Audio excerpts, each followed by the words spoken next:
Jeff Beal. Hi, Jeff. Hey, how are you? I'm good. How are you? I'm doing pretty well. It was a pretty good lunch that Tahir brought. It was. You know, you have to eat all the other healthy stuff, the apple and the wrap, in order to actually get to the brownie. If you start with the brownie, you're going to ruin your lunch. We have a big discussion about this. And Ben Tripp, actually, I think he's enjoying 3 of the apples right now because we've got 2 That's people. because somebody else enjoyed 3 of the brownies. I understand exactly how this went down. I think Noah's enjoying 3 of the brownies and Ben's got 3 of the apples. Yeah. They traded. So it works out. Oh, I've just been informed 5 apples. There you go. Yeah.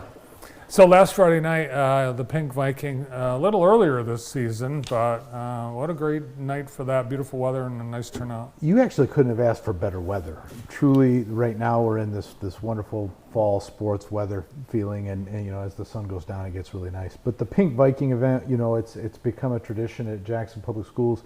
You know, I've hats off to our outgoing coach, our former coach Scott Farley, and his wife for all that they did to help launch that tradition, and it continues today. What a great thing though for the Pink Viking group. They, you know, the kids all represent. They come out. The community comes out. We love to do this because the dollars that we raise at this event stay local. They help local families and that are fighting the battle against cancer. And you know, it impacts my family. It impacts so many families around our community, and so I'm grateful for the work and the effort and all of the organization that goes into putting this event together. It's just a really nice thing for our kids to do, and a great place for our community to come out. Yeah, and Christy Dillon, she does a lot of the work. I think she worked herself sick over the week. I'm not kidding. I don't know how anybody could be in more places and do more things at once than Christy does. She's phenomenal in what she did last week to really help get this and truly make this event what it is. I think she's a big part of it, no doubt about it. Yeah, thanks a lot. Thank you, Christy Dillon, for all that you do.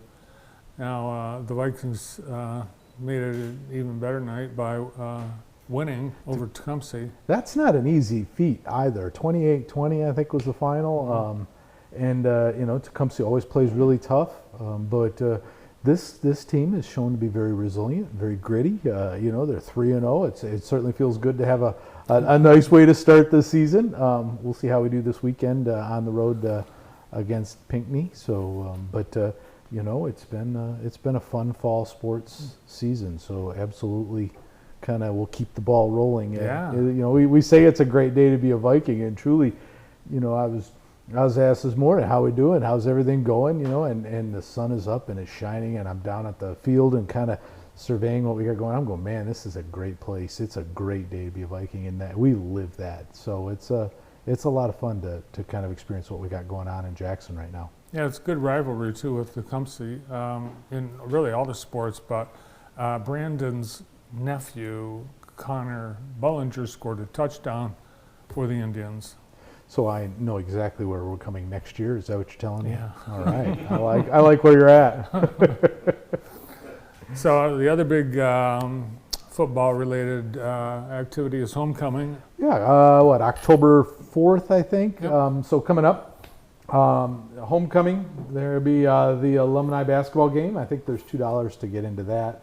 But there's a 3-point shooting contest, a dunk contest, some things like that. They'll be going on. There's alumni shirts for sale to help raise some funds. Oh, and there you go. You can sign up, follow the QR code on your screen now, or follow us on social media. You will find it there as well. The parade, I'm hoping folks come out and support the parade. We'll get our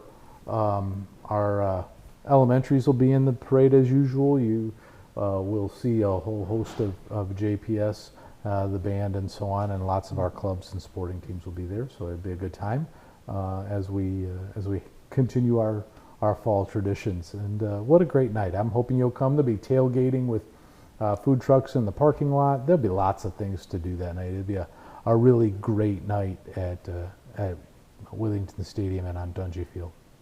Are you going to put a floor out on the field and baskets and everything? They do that in the field house. So in the field house. Yep. Okay. and you'll have food trucks and tailgating as well. Yeah, it'll be a great time. Like I said, they've done a really nice job at putting these events together. When you think about coming to Jackson Public Schools, or you think about coming to a game at on Friday night or whatnot, I don't want folks just to come to the game. We really want them to come and experience what it is to be a Viking, come and experience what we've got, and this is a wonderful example of that. Last week was a wonderful example of that. It's really about an experience, and I'm hoping folks can enjoy the time when they come down. It's a great family venue, and there's a lot going on. So come down, see what's all about, enjoy our student section, enjoy our spirit right down the field. I know our bands are out there playing. I think we had middle school band up there playing at halftime too. So I mean, there's a lot of fun stuff going on in our school system right now. That's right. And parents, don't drop off your elementary and middle schoolers. Come in with them and enjoy the atmosphere. Yeah, that's absolutely true. And we do require that children have to come with their parents. All the schools are requiring that now. Yeah, Jeff. you can't run amok, and you can't, we're not a babysitting service, but we do enjoy the family atmosphere, and I hope that families will take advantage of that. Yeah, and every game, particularly football and some events like track, they require 50 to 100 volunteers just to put on a high school event where, from concessions to crowd control to ticket taking, all of that. It takes really an army of people to do that. So if maybe you've got the little kids, instead of dropping them off, come and volunteer. Hey, I guarantee you there's always somebody looking for a group that's looking for volunteers down there. No doubt about it. Greg Marsh, our athletic director, would be a perfect person to reach out to, whether it's in the fall sports or even as we bleed into the winter, and certainly come springtime. Again, those are important. Like you said, it takes an army to put these events together.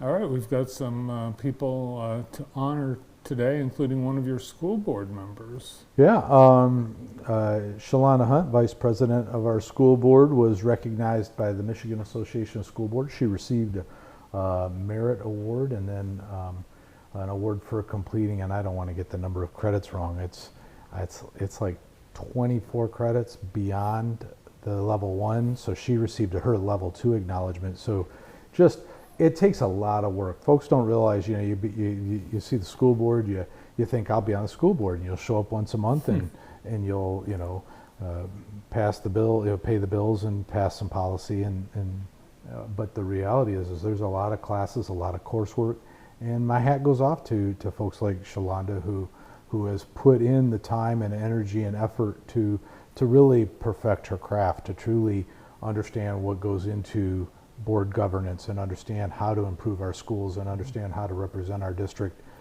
not just in Jackson, but truly at the state level, as she sits on, the board of directors for the Michigan Association of School Boards. So she really is one of those people who's always in the middle of it, and so my hat's off to her, because that's a ton of work, time, and commitment. Yeah, in Jackson County, there are somewhere around 90 people running for school boards.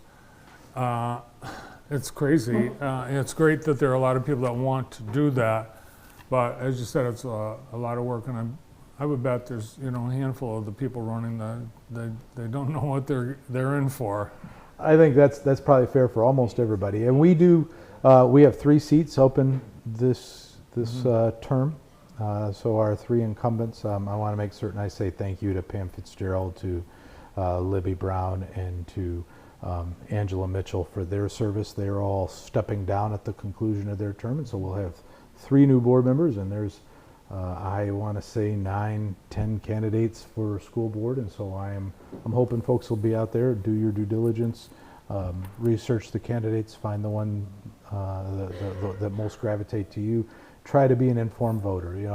The hard part is folks are going to flip over the ballot and they're going to, it's going to say choose no more than 3, and most people don't know the names on the ballot, and so it's, you might as well be voting for the Board of Governors at Wayne State University or something. So the reality is, I'm hoping our voters take time and do a little research, figure out which board candidates represent them and their interest, and want great things for Jackson Public Schools. And when they do that, I think we'll have a successful board come January. Yeah, there are great people running for school boards all throughout the county, but know who they are, do the research. There are either websites or Facebook pages. I know the candidates, all of them, Yeah. are talking to constituents. They're taking calls, they're taking emails. They've opened up lines of communication. So, I'm Switzerland in the deal. I'll work with whoever gets elected. But the reality is I hope folks reach out, talk to the candidates, and see who resonates. Find out what issues are important to you and how do you share those issues with which candidates. Yeah, So. call them up, give them a taste of what it's going to be like. Yeah, please do that. Yeah. That'll solve 9 of the problem.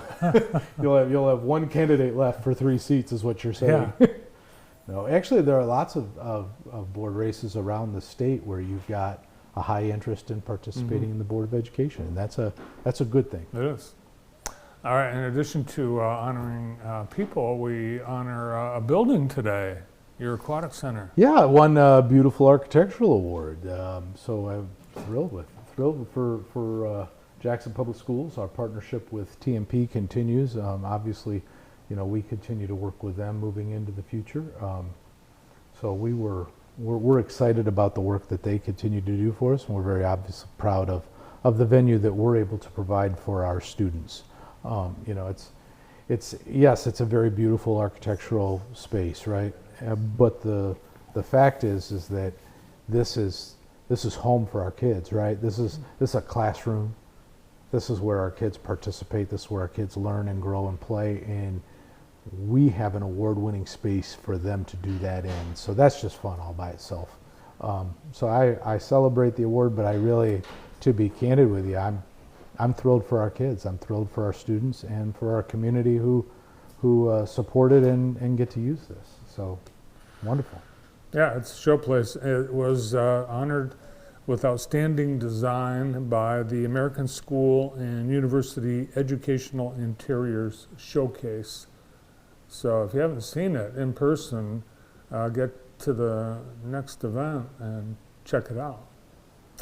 This week, the Benjamin had their meeting at Ogma Brewing Company, and the men of Benjamin chose a project of The community closets at Jackson Public Schools. So we've got community closets in all of our schools, and they. So hats off, thank you very much to the Benjamin for their continued work, and I know they're still fundraising, so I don't think there's an exact dollar, but what a lot of people don't realize is we provide community closets in our buildings, and they provide, and we're always looking for donations, cash and materials. It's silly things though. It could be socks and underwear, but it could be deodorant, it could be personal hygiene products, it could be a number of things. Obviously we talk hats, gloves, mittens, coats, boots, that kind of stuff as we get into winter. But the community closets really are utilized by our students in all of our buildings, and that's where our staff goes to help create that security for students who come to school who may not have the same benefits at home that other students have, and that helps them to be prepared for school. That helps them to feel secure at school, and truly it helps take one of the insecurities off their plate. And so my huge appreciation for the Benjamin and the work that they're doing. And I know you had the picture up with Lois and Chris, but you see who's in the middle of that, right? We were just talking about her. Everywhere you look, there's Christy Dillon. You can't hardly get away. She is one of those people who is constantly everywhere. And so again, thank you to Christy for her work around our district and for the efforts that she continues to do. Yeah, and you can still donate. They do get a lot of people that come to the meetings and pitch in $100, but you can also do it online. Go to their Facebook page, the Benjamin of Jackson, and you can click on a link they have that goes to a payment portal, so you can make your donation there too. Yep, absolutely. Yeah, and the 100 women, this came about, some gentlemen in Jackson wanted to model after the 100 Women Who Care, which was started by Karen Dunnigan, and both those organizations continue to be very strong and healthy and very giving. So I think we can see the light at the end of the tunnel with the bond projects, can't we? We're trying. Actually, we're still in kind of that punch list phase, right? So the construction is done. It really comes down to those areas, those pieces where we get in and either the work needs additional work to meet our level of expectations, or there's just always contractors that you got to chase down and punch items that need to be finished up. So, but yeah, we're there, and it feels good to kind of be able to close out the 2018 bond here in 2024. But it's under budget. It feels great to be under budget with regard to that. We've spent a lot of time and energy really being good stewards of our taxpayers' dollars, and even so much so that we were able to lower taxes last May. And I anticipate, we'll be able to do something similar here again in the coming months. So as long as everything continues to work the way it's supposed to, we should be able to continue to give back what we can, and say thank you for our community's support. Sweet. All right. This week the Vikings are on the road at Pinckney, but then they'll be returning home for homecoming. That is on October 4th, and it includes a whole bunch of festivities. Who do we play on? You asked me what a great question that is. I'm going to tell you right now, I'm only working on this week, Bart. I could get through this week right now. Oh, we'll figure it out. I'll be back. We'll come back and talk about the game Yeah. for homecoming. All right. Jeff, thank you very much. Thank you very much. It's great to see you guys. Jackson Public Schools Superintendent Jeff Beal.